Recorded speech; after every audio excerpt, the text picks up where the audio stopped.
여러분 안녕하십니까? 뉴스데스크 강원입니다. 지난 총선에서 춘천은 국회의원 2명을 배출했지만 기형적인 선거구가 문제였습니다. 개선돼야 한다는 지적이 많지만 춘천 단독 분구를 이루기에는 아직 여러 변수가 많은 상황입니다. 백승호 기자가 보도합니다. 2년 전인 21대 국회의원 선거. 당시 춘천 선거구는 인구가 27만 3천 명을 넘어 선거구가 둘로 나뉘는 분구를 이루었습니다. 한기호, 허영 의원이 당선돼 춘천을 대표하는 국회의원이 2명으로 늘었습니다. 그런데 춘천 단독 분구가 아닌 춘천 선거구에 철원과 화천, 양구를 묶고 이 선거구를 갑과 을로 나눴습니다. 국회가 강원도 국회의원을 8명에서 9명으로 늘리지 않고 의석수 8석에 선거구를 억지로 맞추다 보니 이런 상식 밖의 선거구가 생긴 겁니다. 이 지역의 국회의원이 누구구나라고 하는 부분들, 정말 민의를 대변해 줄 수 있는 국회의원이 너무 지역구가 이상하게 만들어져서 그런 부분들이 제대로 작동이 좀 안 되는 부분들도 있고요. 당시 지역 정치권은 춘천을 다른 군과 합친 선거구 획정에 분노와 경악을 금치 못한다며 규탄했습니다.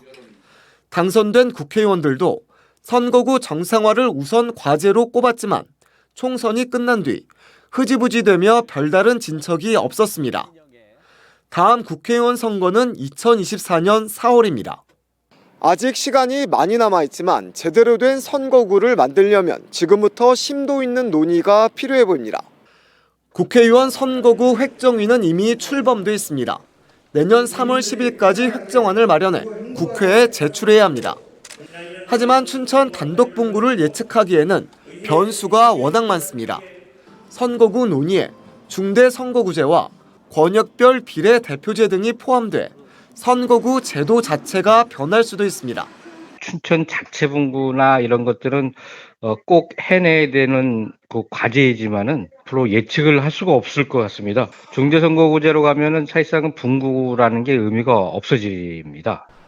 다음 국회의원 선거에서 유권자 혼란을 줄이려면 최소한 국회가 선거 1년 전인 선거구 획정 기한을 꼭 지켜야 한다는 목소리도 나오고 있습니다. MBC 뉴스 백소입니다. 지방의원들의 정책과 입법 활동을 돕기 위해 지난 2020년부터 정책개발비 지원 제도가 도입됐지만 아직 활발히 활용되지 못하고 있습니다. 현재까지 도내에서 정책개발비를 계속 집행하고 있는 곳은 강원도 의회와 동해시 의회 2곳에 불과합니다. 김인성 기자가 보도합니다. 지난 2020년부터 지방의회에도 정책개발과 입법활동을 돕기 위한 정책개발비 지원이 시작됐습니다. 정책개발비는 의원 1인당 500만 원까지 지원할 수 있는데 도내 19개 지방의회들도 2019년 이후 의원 연구단체 구성 및 운영 조례를 만들었습니다. 하지만 실제 연구단체는 제대로 운영되지 않고 있습니다. 속초, 양양, 영월, 인제, 홍천, 횡성군 의회의 6곳은 연구단체를 단 한 차례도 만들지 않았습니다. 그동안에 미흡했던 건 사실입니다. 법적인 그 요건 안에서 정책 개발을 통한 시민들의 욕구 충족을 위한 그런 정책 활동을 계속 펼쳐나갈 생각입니다. 또 양구군 의회는 연구단체는 구성했지만 예산을 편성하지 않았고 태백시 의회는 2020년 1,000만 원, 지난해 3,500만 원의 예산을 세웠지만 한 푼도 집행하지 않았습니다. 지난해 9천만 원의 예산을 편성했던 강릉시 의회는 올해는 예산을 세우지 않았습니다. 반면 동해시 의회는 연구개발 활동을 적극 시행하고 있습니다. 2019년 12월 관련 조례를 만든 뒤 2020년부터 3년간 연간 4천만 원의 예산을 세워 8,590만 원을 활용했는데 2020년 망상의 사계절 생태관광지 조성을 시작으로 올해 동해시 대기오염 문제까지 다양한 주제의 연구를 진행했습니다. 지금까지 한 7개 정도의 의원연구단체에서 연구를 했는데 시민들이 원하는 사항이 좀 많았었고요. 또 의원 개인의 관심 있는 분야, 이제 문화라든가 관광, 또 전통시장, 또 대기오염. 지방의회의 정책개발비 활용 방식을 개선할 필요가 있습니다.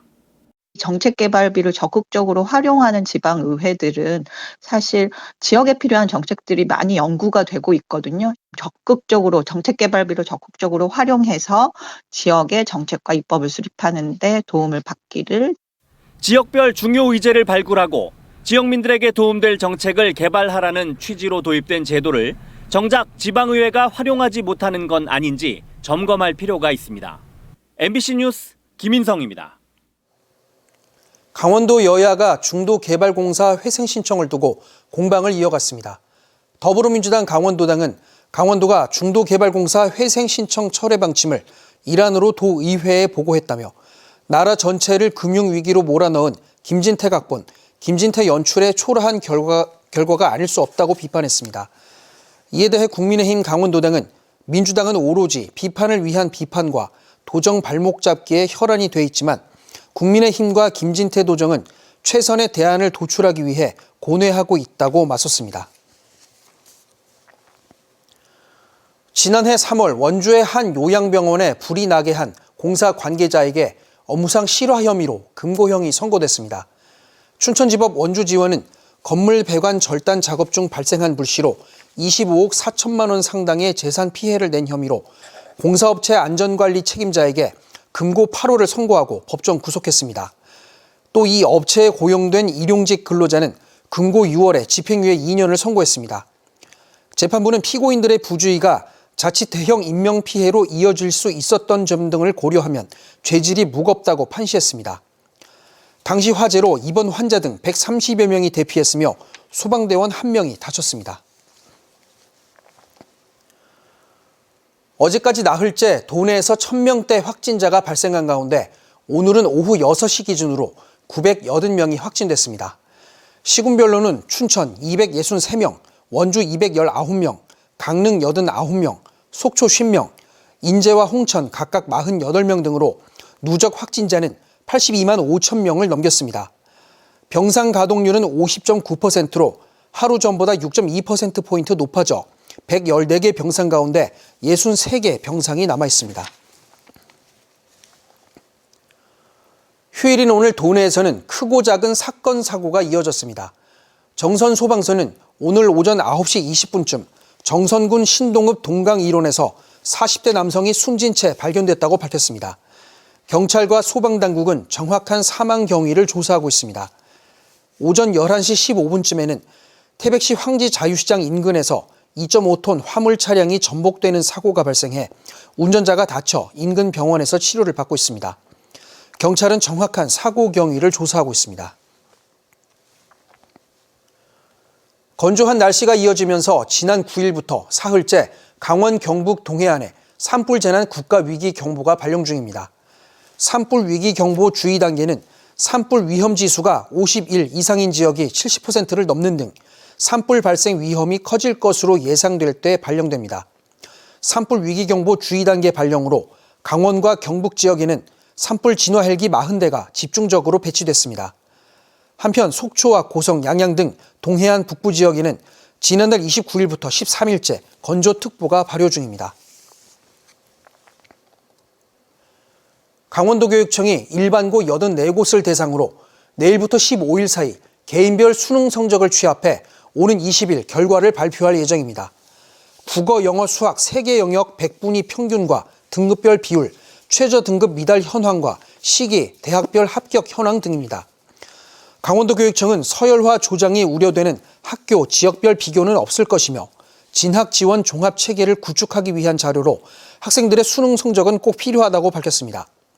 하지만 전교조 강원지부는 강원도 학생들은 공부를 못한다는 여론을 조성해 사교육을 조장하고 주입식 경쟁교육을 강화할 것이라고 비판하고 있습니다. 뉴스를 마칩니다. 고맙습니다.